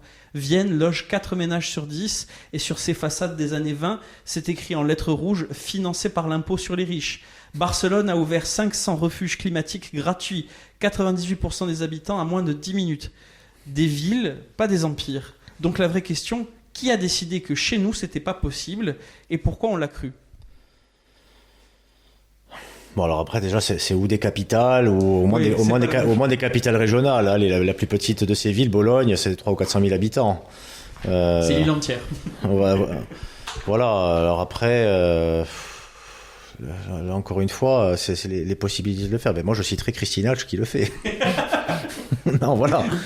Mais j'ai perdu le fil de la question, juste. Non, mais c'est simplement le choix politique, quand est-ce qu'il va arriver. Eux, ils étaient en avance, et nous, bon... Le choix politique, je pense que oui, il doit arriver maintenant. C'est-à-dire on parlait d'utopie, aujourd'hui on est dans une dystopie, c'est l'inverse. On est dans le film catastrophe. Mais on est dans le film catastrophe, encore une fois, à l'échelle d'un pays entier qui est la France. C'est quelque chose quand même dont il faut se rendre compte de la gravité. Voilà. Est-ce que l'utopie, c'était pas de croire que le marché allait loger les Corses ? Mais ça, c'est l'utopie du XXe siècle, de croire que le capitalisme allait rendre tout le monde riche et avoir une vie confortable. Alors certes, c'est partiellement vrai, mais il y a aussi le revers de la médaille qui est le creusement des inégalités et ce que ce monde du consumérisme a généré comme dérive. Voilà, donc après, chaque époque a eu ses utopies. Aujourd'hui, on est beaucoup moins dans ces visions de grands projets, de grandes visions de société. On remarque quand même qu'on est redescendu d'un cran en termes d'ambition. Alors par l'obligation de moyens, mais aussi d'avoir une forme de réalisme. Les immenses projets urbains à l'échelle de villes entières, aujourd'hui ça se fait plus. On parle même d'urbanisme tactique qui peut être abattre un mur à un endroit pour recréer une connexion, refaire passer de l'eau, piétoniser un endroit, enlever de la surface minéralisée pour mettre un petit peu de végétation. Donc aussi, il y a beaucoup de choses, de réponses qui peuvent venir de cette petite intervention à l'échelle du cadre de vie de quelques personnes, d'un quartier, d'une résidence, d'une rue. Et ça, pour le coup, on a les moyens de le faire. Ce sont des choix aussi, comme tout. Tout réside sur des choix. Mais on n'est pas... pas tout ne réside dans le grand programme politique applicable à un pays entier non plus. Voilà. Pour revenir justement à des initiatives à taille plus modeste, on va dire ça comme ça, si demain vous vouliez restaurer une maison entièrement avec ce que produit l'île, la pierre, le bois, la chaux, vous iriez frapper à quelles portes et lesquelles sont fermées ? J'irai voir un architecte déjà pour... Eh oui, parce que si on ne conçoit pas le projet, comment réaliser un projet sans l'avoir planifié. Voilà. C'est-à-dire que comment un chirurgien peut opérer sans avoir posé un diagnostic, fait un IRM. Donc ça, on a dit qu'il y avait toute une génération de brillants jeunes architectes qui... Oui, mais alors, vous savez, la différence qu'ils ont, ceux-là, par rapport aux décennies précédentes, c'est l'attention qu'ils ont sur la connaissance de l'existant. Voilà. C'est-à-dire qu'avant, c'est même un enseignement qu'on a eu notre génération, donc diplômé il y a presque 20 ans. Le projet architectural, c'était quasiment écrire sur une page blanche. Voilà. Mais rien n'est une page blanche. On est en 2026, donc on a tout ce qui nous précède avant, qui a laissé des traces matérielles, voire même immatérielles. C'est-à-dire dans les archives, qui étaient propriétaires, ce qu'on faisait, qu'on plantait, comment était utilisé ce terrain, qu'est-ce qu'il y avait avant qu'on urbanise de cette manière. Et aujourd'hui, le travail de comprendre justement ce qu'était cette architecture, ce qu'on a dit entre guillemets de bon sens, mais cette architecture qui est née et qui a été déduite d'un site et des contraintes de ce site, parce que vraiment là, une des notions fondamentales de l'architecture, c'est la contrainte qui génère le projet. C'est de la contrainte qu'on crée le projet, parce que demain, concevoir un projet sur une page blanche sans rien autour, On fait tout. on fait tout, alors que de la contrainte avec une topographie, un climat, donc là, on va beaucoup plus déduire les choses. Et réhabiliter, c'est pareil. Et aujourd'hui, ça dépend quel type de bâti on va réhabiliter, mais réhabiliter une maison de village qui est construite en pierre, etc. On ne va pas la réhabiliter de la même manière qu'un bâtiment moderne construit en aglo. Donc après, le travail de connaissance qu'on peut avoir de nouveau sur les techniques anciennes, notamment l'enduit à la chaux, je prends cet exemple. L'enduit à la chaux, pourquoi c'est bien ? Pas parce que c'est ancien et que c'est joli et parce que ça fait vieux.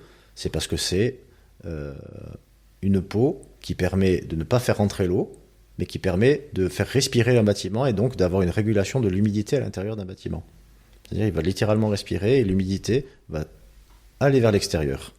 Voilà. De ces enduits à la chaux, on peut les doper aujourd'hui pour en faire des isolants, avec du chanvre par exemple. Plante dont on pourrait avoir des hectares de culture en Corse. Alors il y a du chanvre qui ne peut servir qu'à la construction, voilà. Mais donc les fibres mélangées dans là on est de la terre, de la chaux, de l'eau, du sable et une plante. Et donc en donnant une épaisseur, de créer un vrai isolant qui va maintenir ses capacités respirantes. C'est du paille-terre chaud, c'est ça ? Oui, la paille aussi. Alors la construction en paille, on fait du gros œuvre en paille, il faut se le dire. Ça prend pas feu. Moins que le polystyrène et le PVC. Donc en fait, on a vraiment tout un conservatoire de techniques que le patrimoine architectural, donc la construction ancienne, nous donne parce qu'on a les modèles. Voilà. On a les modèles de ce qui a été fait avec peu de choses et dont on sait aujourd'hui qu'on peut comprendre le comportement physico-chimique de ces techniques et de les adapter aux contraintes, notamment climatiques d'aujourd'hui. Bon, matériellement, aujourd'hui, par quoi on commence ? Une nouvelle carrière, une scierie ou de la formation ? Bonne question. Et justement, la formation, c'est peut-être ce qui nécessite le moins de moyens, mais d'avoir déjà la connaissance des choses, ça permet d'anticiper et de connaître. D'ailleurs, les architectes, on a une obligation de formation continue. C'est-à-dire, on doit faire tant d'heures de formation chaque année. Et aujourd'hui, si on n'est pas à jour de ces obligations, de plus en plus, la politique va aller vers peut-être un jour une répression. Hein. C'est-à-dire qu'aujourd'hui, quand on va imprimer notre attestation d'inscription, si on n'est pas à jour de la formation, ça va être inscrit dessus. Bon, après, mais au moins, c'est ce qui fait qu'on reste toujours à jour. Après, la formation des entreprises qui ont forcément adopté la même dynamique que tous les autres professionnels du secteur, c'est-à-dire adopter les techniques modernes plus faciles, moins chères, il y a aussi tout un travail à faire. Là, il y a des entreprises en Corse qui sont très compétentes en matière de restauration du patrimoine, qui sont capables et qui le font, de mettre en œuvre ces techniques-là sur d'autres opérations que du patrimoine, y compris sur du logement. Ça s'est fait. Et après, de voir ce qui nous est possible de faire. Voilà, c'est vrai que la Corse a une ressource en bois. Il y a la filière, entre guillemets, parce qu'on bâtir une filière industrielle, une filière de matériaux aussi, ça se fait pas du jour au lendemain. Par contre, d'arriver à adapter le contexte avec ses contraintes Vous parlez du bois, la marque déposée, c'est quoi ? Je crois que ça s'appelle Lignum Corsica. Oui. Elle a été déposée en 2015. Pourquoi la filière n'a pas pris ? Alors, pas pris parce que une filière, ça veut dire des infrastructures. Ça veut Moins dire percer la commande.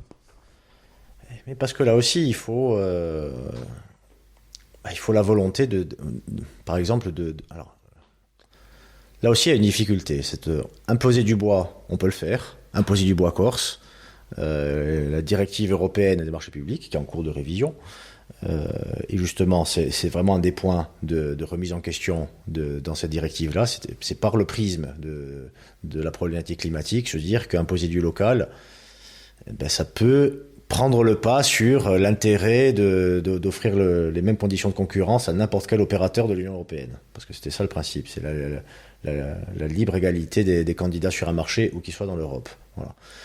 Voilà. Donc, ça se remet en question. Mais Ben là aussi, on trouve des solutions pour le faire. Mais évidemment, il faut une politique, il faut le budget qui le permette. Parce que dans l'état de la structuration des choses, construire en agglo creux, ça reste toujours moins cher. Voilà. Mais bon, après, il faut voir aussi sur le long terme que... On parle de coût global, de fonctionnement d'un édifice aujourd'hui qui comprend ce que ça va coûter à son usage, y compris sur le long terme, en consommation, etc. Donc bon, là, on avance là-dessus, malgré tout. Voilà, lentement, mais ça avance. On va passer à l'échelle. Pour rénover des milliers de maisons avec ce que produit l'île, il faut des carrières, des scieries, des fours à chaud, des gens formés.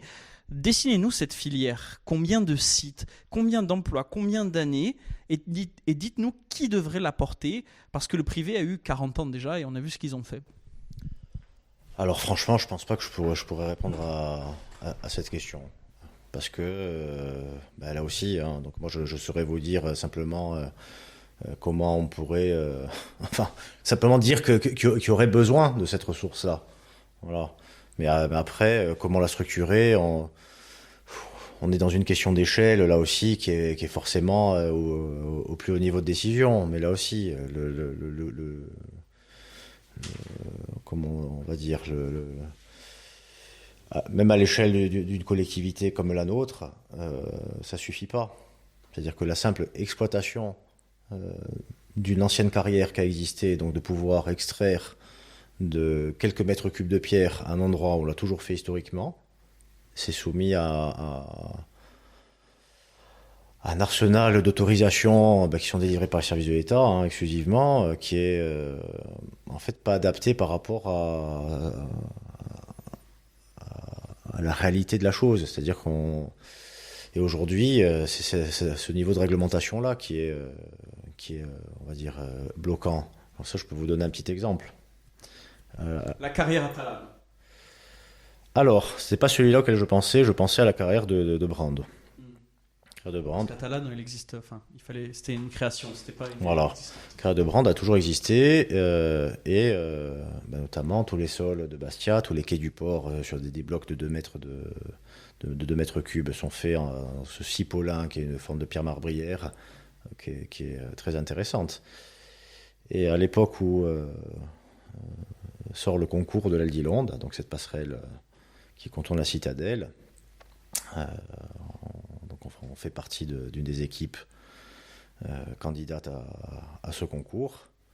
Et l'idée qui vient, c'est de se dire, on est dans un prolongement de cet ouvrage du port historique de Bastia, qui est entièrement bâti de cette pierre, comme tous les dallages du centre-ville aujourd'hui. Donc essayons de poser la question d'un ouvrage avec la même pierre, qu'on adapte avec des techniques d'aujourd'hui, donc pré-contrainte, c'est-à-dire renforcée avec de la structure métallique qui permet de la tenir. Et donc on va à la carrière de Brande. Et j'explique un peu l'intention. Donc là, on dit, écoutez, je vous arrête tout de suite, on va pas pouvoir faire ça. Et pourquoi ? Parce que des blocs de 2 mètres cubes, tous les quais du port sont faits comme ça. Et l'exploitant me montre la carte du front de taille de la carrière, qui est un truc quand même assez impressionnant en termes d'échelle. Il dit voilà, pour la qualité de pierre qui aurait la qualité structurelle pour répondre à ces contraintes-là, il faudrait l'extraire ici. Mais aujourd'hui, on a le droit d'extraire que là, et là-bas, ça sera seulement dans une vingtaine d'années, on pourra. Voilà, donc bon. Après, pourquoi ? Quelle est la réglementation en matière d'usage ?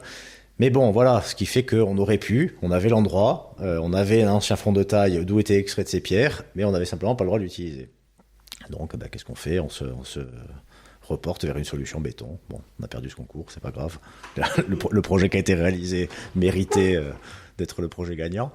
Mais pour autant, voilà, on est confronté à ces questions-là. Là, je le dis sous forme d'une anecdote personnelle, mais en fait, on a un système, voilà, dont l'échelle de l'arsenal réglementaire qui le régit est disproportionnée par rapport à la petite quantité du besoin qu'on a chez nous. Voilà, en Sardaigne, c'est des carrières très artisanales, c'est des petites entreprises familiales gérées par les parents et les enfants. Bon, c'est toujours le cas de la carrière de Pied-Doré, ça par exemple, qui marche toujours comme ça, hein, où là, la lauze peut toujours être extraite, c'est vraiment dans ce fonctionnement artisanal, mais c'est pour un certain type de construction, du petit moellon ou de la lauze, et qui continue de faire son office, et on espère que ça durera longtemps. Mais voilà, après, si on imagine une structuration plus importante avec une idée vraiment de construire du gros œuvre, c'est beaucoup plus compliqué, beaucoup plus techniquement contraignant.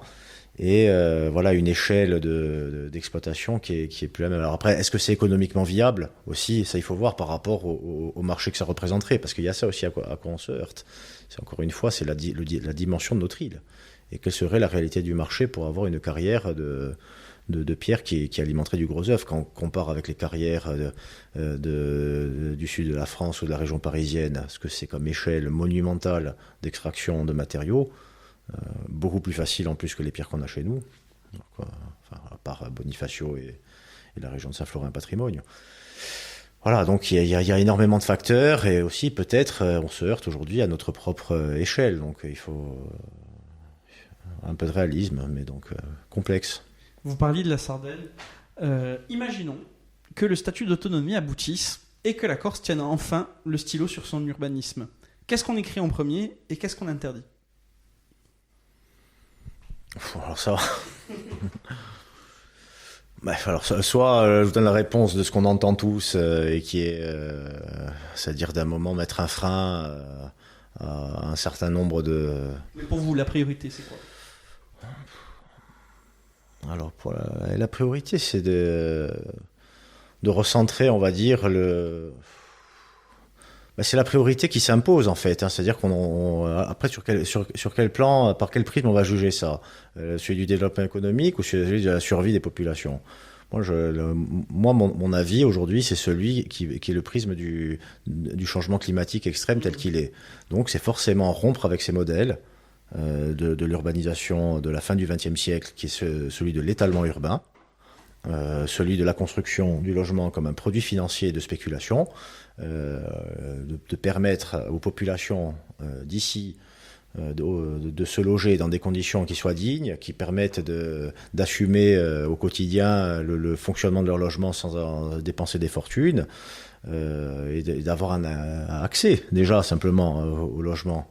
Donc, et ça, il me semble que c'est les priorités qui sont dessinées. Voilà, donc après, dans la mesure où, bon, depuis tout à l'heure, moi je pointe ce qu'on attend aujourd'hui à la fois du gouvernement et du législateur, mais pas à l'échelle de la Corse, à l'échelle, là pour le coup, de la France entière, et qui impacterait la Corse. Si c'est pas fait à ce niveau-là, si on a les moyens, nous, de le faire ici, espérons-le. Voilà, en tout cas, il me semble que ça a l'air quand même d'être une volonté. Il y a encore des téléphériques pour vous si on est autonome?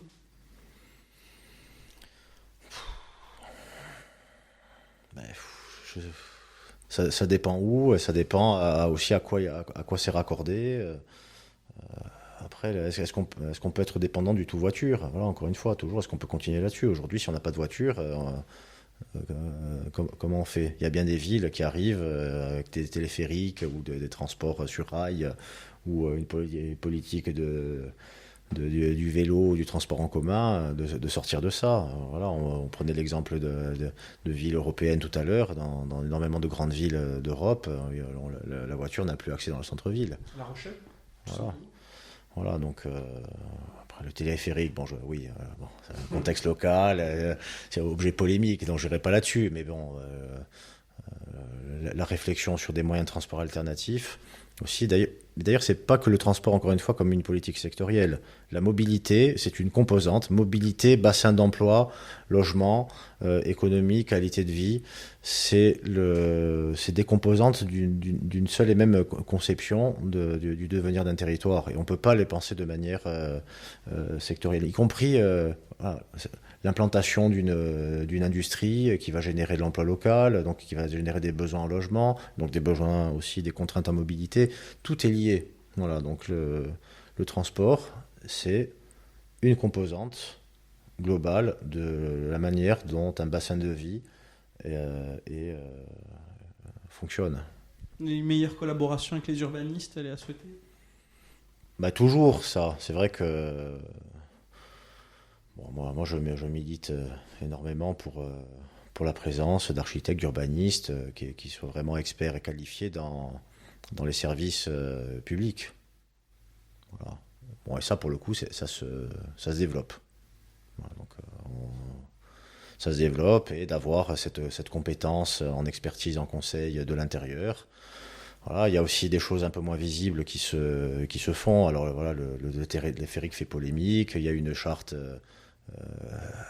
sur la qualité du logement, notamment, qui est soumise.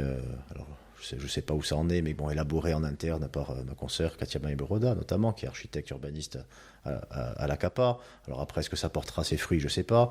On a cette charte de la réhabilitation qui est portée par l'ordre régional des architectes de Corse, et conjointement avec d'autres régions françaises, qui est signée par la collectivité, par un certain nombre de communes, d'opérateurs, d'institutions liées au bâtiment, et qui, au moins, matérialise un engagement moral à aller dans ce sens, à faire de la réhabilitation une priorité, par exemple.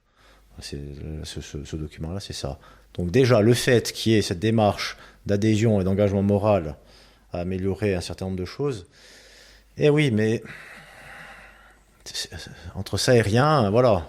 Après, qu'est-ce qu'on peut faire? Moi, on est une profession qui ne sommes pas décideurs.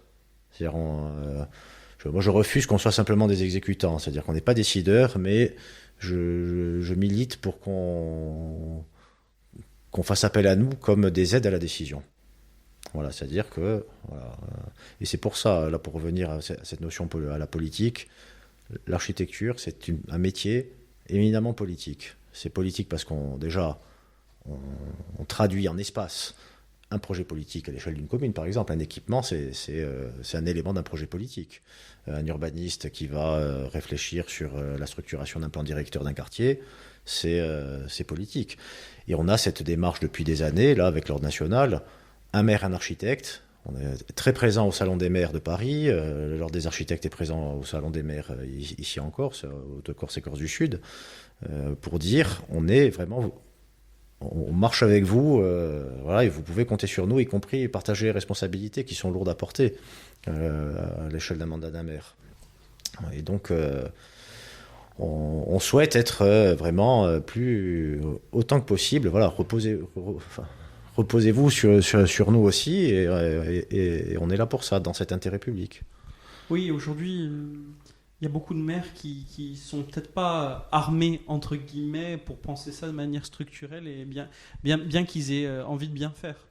Est-ce qu'il y a aujourd'hui des dispositifs, des ateliers Oui, alors déjà, il y a les CAUE, donc le Conseil d'architecture, urbanisme, environnement, qui sont des structures de forme associative, mais qui sont financées par les taxes d'aménagement. Donc là aussi, à l'échelle gouvernementale, les réformes de la perception de la taxe d'aménagement, mais totalement en péril ces structures qui sont une aide à la fois pour les particuliers, mais aussi pour les communes qui n'ont pas de service. Et là, en l'occurrence en Corse, le CAUE a mis en place un petit dispositif avec l'Ordre des architectes de missions de conseil, c'est-à-dire de rémunérer des architectes pour des petites missions de conseil sur des territoires ruraux qui bénéficiera à plusieurs communes qui n'ont pas les moyens, objectivement. Des fois, ils se partagent un salarié entre plusieurs communes. Voilà, un secrétaire de mairie. C'est des équilibres fragiles, non ? C'est des équilibres fragiles. Mais bon, rien que ça, cette présence périodique pour donner du conseil sur le terrain, à la fois à des maires, à la fois aux habitants, même un habitant qui va faire sa rénovation de toiture ou une petite extension de maison. Voilà, on a dans les choses qu'on peut proposer, que la profession peut proposer, ce volet conseil, mission de conseil qui est important. Des villes, voilà, je citais Ajaccio, Bastia aussi. Bastia a un architecte conseil dans ses services. Voilà, donc on peut le faire, mais aussi on a cette possibilité par le biais des CAUE, par le biais de présence aussi des architectes qui sont implantés même en dehors des villes, dans des villages, d'avoir accès cette expertise, une petite expertise de terrain, mais qui est importante et qui peut être vraiment d'une vraie aide, et pour laquelle je plaide vraiment sincèrement et activement. Ça n'existe que si les communes jouent le jeu, si les subventions sont maintenues. Ben oui, alors, c'est-à-dire, ben là en l'occurrence, c'est pour cet exemple du CAUE que ben, les communes ne payent rien. Hein. Il y a des permanences, des visites d'architectes, des permanences régulières. Mais c'est pas les communes qui le prennent en charge. C'est un service qui leur est donné parce que justement, la mission de ces CAUE, c'est de proposer ces services. Voilà, qui est un service public d'architecture. Et il est sollicité en Corse, beaucoup les communes le savent. C'est sollicité. Hein. Oui, le CAUE est très sollicité. Hein. C'est-à-dire, il y a plusieurs architectes qui sont salariés de cette structure, qui sont en permanence en tournée dans les communes. Donc le CAUE directement, mais aujourd'hui par le biais de ce dispositif d'architectes conseils, qui sont des architectes qui exercent à titre privé et qui ont aussi ces petites missions. Après, voilà, ça permet aussi une diversification de l'activité parce que l'architecte ne fait pas que des plans de bâtiments. Peut aussi donner ses missions de conseil et d'assistance, voire d'expertise, hein, expertise judiciaire, expertise conseil. Voilà, il faut se servir de tout ce vivier de professionnels, et ça vaut dans tous les secteurs, hein, qui peuvent apporter une vraie aide, et d'autant plus que, encore une fois, je le rappelle, par le biais de la notion de l'intérêt public qui s'attache à l'exercice de ce métier. Donc... On arrive vers la fin de cet entretien, c'est ma dernière question. Vous restaurez des bâtiments qui ont traversé le temps, ont traversé les siècles. Ce qu'on construit aujourd'hui, dans 3 siècles, qu'est-ce qu'il en restera? Et vous, qu'est-ce que vous aimeriez qui reste debout d'aujourd'hui? Alors, je pense que là, on est en train un petit peu de changer d'époque, encore. C'est-à-dire qu'on a tout un héritage de cette deuxième moitié du XXe siècle dont on sait que pas grand-chose va rester. Mais aujourd'hui, on essaye de retrouver cette durabilité de la construction dans le temps et de se dire que on va construire et que ça va durer. Et notamment, moi, je tiens vraiment à mettre quand même l'accent sur toute la production de quelques jeunes agences d'architecture corse que je vais citer, pas pour leur faire la pub, mais pour vraiment... honorer leur réflexion et leur travail. L'agence Orme, qui est basée à Corté, donc en rive du Tavignane, dans un endroit qui est rural. Voilà, l'agence Studio Pia à Bastia, CGZ d'architecture à Bastia aussi, il y en a d'autres, Capo à Ajaccio. Voilà, bon, c'est pas faire de la pub, mais c'est parce que ça illustre vraiment une nouvelle prise de conscience d'une génération qui a pas 40 ans, ou vraiment maximum 40 ans, et qui est pleinement animée de ces enjeux là, et qui a compris que il faut revenir non pas au passé, mais à une intelligence de la compréhension de ce qu'on a hérité et dans la conscience de la durabilité des choses, et de proposer un schéma qui est très vertueux, de reconstruire local et de redoubler d'efforts et d'ingéniosité pour arriver sans structuration de filière, et parfois avec des règlements qui sont contraignants aussi, qui ne permettent pas de le faire, de trouver des solutions pour le faire. Je citais cette opération de logement à Cristina, chez de Orme, qui est connue, l'école qu'ils ont livrée à Porto Vecchio, qui en plus s'inscrit dans vraiment un lien social dans un quartier un petit peu socialement sinistré. La caserne de Galéria. La caserne de Galéria en béton local, là aussi, qui est, bon, c'est un équipement public avec une... Galéria, un exemple intéressant, Jean-Marie Seité, le maire est architecte. Voilà. Donc là aussi, là, il y a une volonté politique. Et dans un petit village comme ça, d'avoir un édifice qui a été shortlisté pour le prix de la première œuvre, qui est un prix national d'architecture, hein, quand même, pour une jeune agence comme ça, c'est remarquable. D'ailleurs, ces deux-là ont été AJAP, distinction du ministère de la Culture, qui distingue les jeunes architectes et paysagistes. Donc c'est une distinction nationale du ministère de tutelle.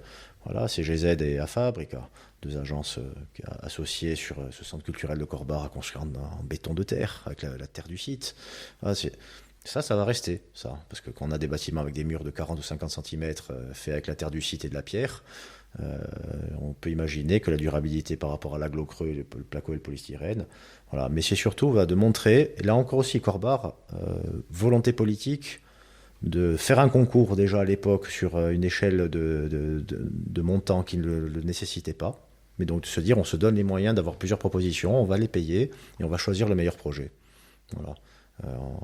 Mitoyen de la collégiale, monument historique. Vous voyez, il y a ces maires qui sont vraiment, dont il faut reconnaître cette vraie volonté de faire les choses dans cet intérêt-là, en aimant le patrimoine, en soutenant l'architecture. Et après, c'est qui est la chance de ces agences d'avoir des commanditaires comme ça, qui permettent aussi par contre des agences qui sont intraitables sur leurs propres convictions. Et ça, c'est quelque chose aussi aujourd'hui qui est vraiment à noter, parce que voilà, ils font pas de l'alimentaire en faisant du truc. Tout ce qu'ils font, eux, ils peuvent le montrer. Voilà. C'est fini l'époque du copier-coller sur des villas? Ça existe toujours, mais en tout cas pas dans ces agences-là, ces architectes-là qui sont vraiment animés d'une vraie conscience, d'une vraie conviction, qui est même propre à une génération entière aujourd'hui. C'est-à-dire que, bon, voilà, on le voit dans les jurys de diplôme. Moi, tous les ans, je participe à des jurys, que ce soit Paris, Grenoble. Tous ces jeunes, ils sont animés d'une conviction et se lancent aujourd'hui. Voilà, on revient à la première question, pourquoi avez-vous fait ça ? À l'époque, pas pour une raison, mais aujourd'hui, si je continue dans ce métier-là, c'est parce que voilà, il y a cette forme de conviction, vraiment, à travers cette notion d'intérêt public, d'arriver à apporter ce qu'on peut pour participer à notre mesure à l'amélioration de la société. Et ces architectes qui sont intraitables sur ce qu'ils produisent et sur le message qu'ils font passer sont vraiment pleinement inscrits là-dedans. Est-ce qu'il y a quelque chose que vous n'auriez pas dit ou que vous souhaiteriez dire? On a 2 heures encore. Ouais. C'est pas grave, vous reviendrez. Non, vraiment. Je voulais vraiment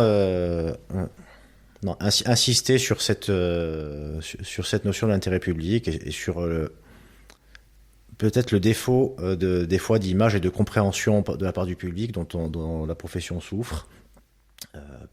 Parce que là aussi, il y a eu les pratiques de certaines époques, l'architecte hors sol, ça a existé. Mais aujourd'hui, vraiment, je tiens à dire, voilà, par le biais de ces exemples que je cite, avec ces noms que j'ai cités, mais il y en a beaucoup d'autres, et la Corse est particulièrement bien dotée là-dedans, il faut le savoir aussi. C'est-à-dire se regarder, quand je me regarde, je me désole, quand je me compare, je me console. On a énormément aussi de quoi en Corse servir d'exemple partout ailleurs. Et ça, c'est vraiment quelque chose que je tiens à donner, notamment dans l'architecture, par le biais des pratiques de ces architectes de conviction, d'ailleurs, qui maintenant commencent à être reconnus à l'extérieur de la Corse, et très sérieusement. Donc ça démontre que c'est pas simplement notre petit rêve local et qui répondent vraiment à des choses en Corse, mais qui sont d'un intérêt bien supérieur à ça. Est-ce qu'il y aura, dans un avenir proche, une école corse de l'architecture, de la même manière qu'il y a eu peut-être du néo-provençal ou je ne sais pas, d'autres écoles de pensée? Ben on aimerait, parce que l'égalité des chances en matière d'accès à la profession, pourquoi est-ce qu'on n'en aurait pas?